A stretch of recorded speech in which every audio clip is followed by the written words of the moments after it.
ఇది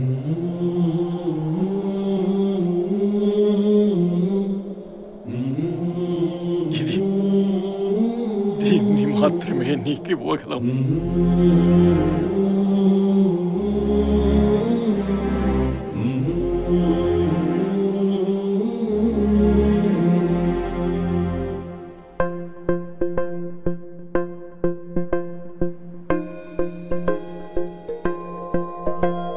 ఇదే కదా నీ కథ, ముగింపులేనిదై సదా సాగదా.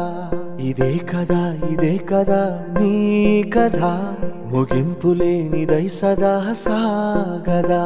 నీ కంటి రెప్పలంచున మనస్సు నిండి పొంగిన ఓ నీటి బిందువే కదా నువ్వెతుకుతున్న సంపద. ఒక్కొక్క జ్ఞాపకానికి 100 ఏళ్ల